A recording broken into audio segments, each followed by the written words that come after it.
Hello everyone. Today we are going to learn about force and laws of motion. The learning objective of today's session are we are able to understand what is the force, the type of force that is balance and unbalanced force. So we'll start this topic with a very basic questions which we face in our day-to-day life. The first question is here. The book on the table is stationary.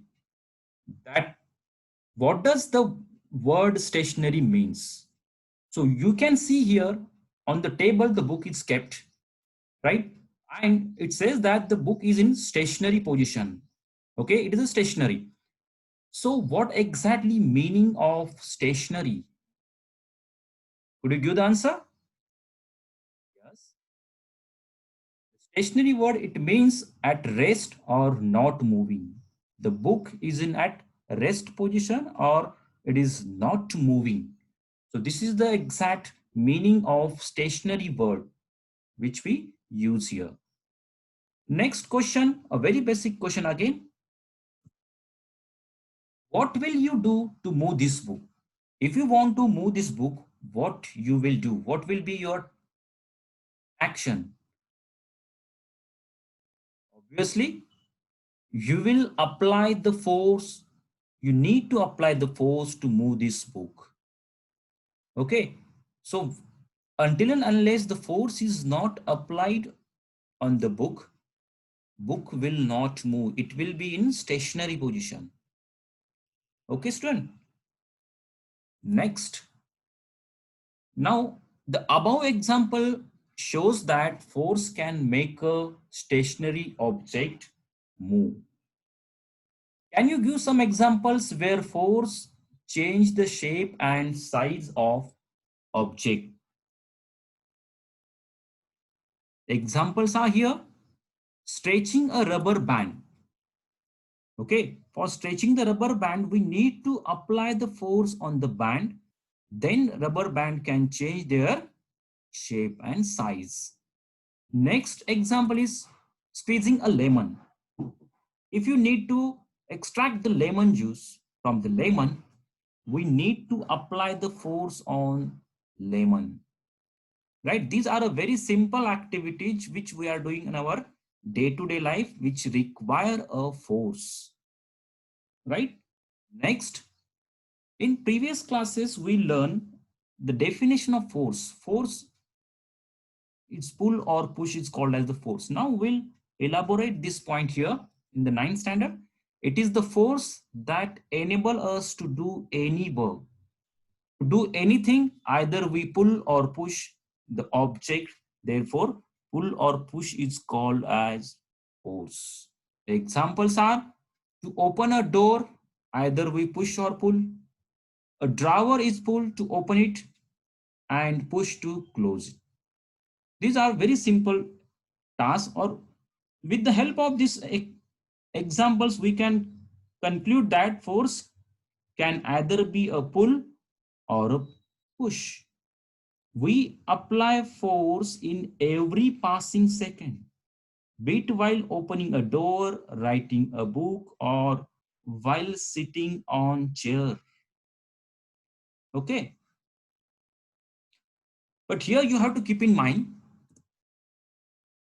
not all force result into the motion of an object. Some maybe bring about a change in the direction or shape and size of the object, right? So force can make a stationary body in motion. For example, a football can be said to move by kicking it. That is by applying a force. You can see the football player applying the force on the football, then the football is showing the motion. Until and unless we not apply the force on the object will not move. So before kicking the football, it was in rest position. And when the player is applied the force on the football, it shows the motion. This is the best example we can say. Next, effect of force. Force can stop a moving body. For example, by applying a brakes, a running cycle or a running vehicle can be stopped. So with the help of this brake, when you apply the brake, means for applying the brake, we need to apply the force first. And when you apply the force on the brake, vehicle or bicycle will stop. This is another example which we doing in our day-to-day life. Next example, force can be change the direction of moving object. For example, by applying force, by moving handle, the direction of running bicycle can be changed. Right? So it means force can change the direction of an object also. Okay. Next example we'll see here. Force can change the speed of moving body. By accelerating, the speed of running vehicle can be increased, or by applying brakes, the speed of running vehicles can be decreased. So with the help of this brake, we can stop the running vehicle, and by accelerating the vehicle, we can increase the speed of vehicle. So under the heading of effect of force, we learn this point. Now again, force can change the shape and size of object. For example, by hammering a block of metal can be turned into a thin sheet.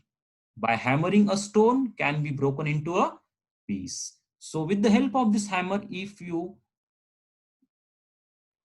can make a thin sheet of the metal, right? And if you use the same hammer on stone, when you apply with a high force, definitely the stone will break down. Okay, so force can change the shape and size of an object. Right now, dear student, now here there are two types of force.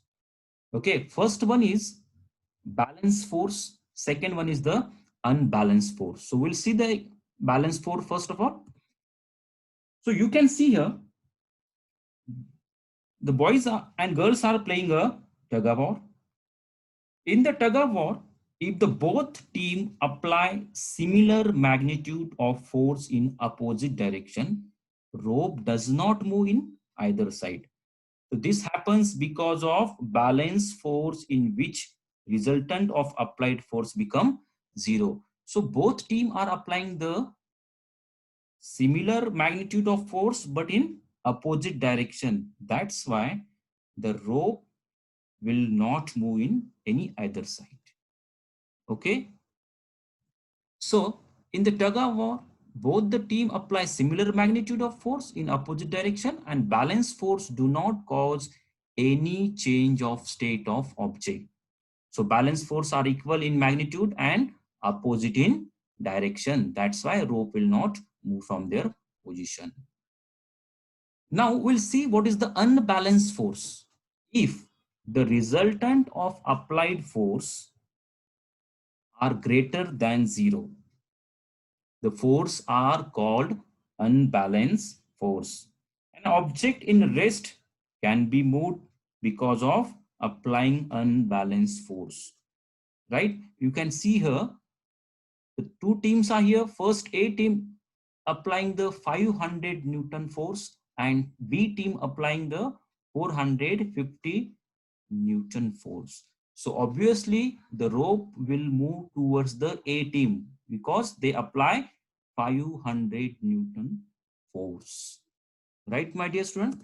Now, unbalanced force can do the following things. We'll see here. It move a stationary object, increase the speed of a moving object, it decrease the speed of moving object, and stop a moving object. It also change the shape and size of moving object. So these are the things which we learned today. Thank you very much, dear student. Have a good day.